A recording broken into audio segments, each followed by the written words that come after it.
নির্বাচন ঘিরে সহিংসতার শঙ্কায় পশ্চিমবঙ্গে 500 কোম্পানি আধা সামরিক বাহিনী মোতায়েন করা হবে। ভোট গণনা শেষের পরও তাদের মোতায়েন রাখার সিদ্ধান্ত নিয়েছে ভারতের নির্বাচন কমিশন। শান্তিপূর্ণ নির্বাচন নিশ্চিতে এবার 2400 কোম্পানি আধা সামরিক বাহিনীর সদস্য মোতায়েন করা হচ্ছে। এদের মধ্যে আছে আর্মড পুলিশ, ইন্ডাস্ট্রিয়াল পুলিশ এবং বিএসএফ সহ সীমান্তরক্ষী বাহিনী।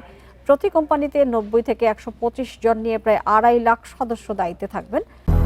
200-র বেশি সার্ভিস ও ফিচারে লেনদেনের সব বিকাশ অ্যাপে সম্ভব।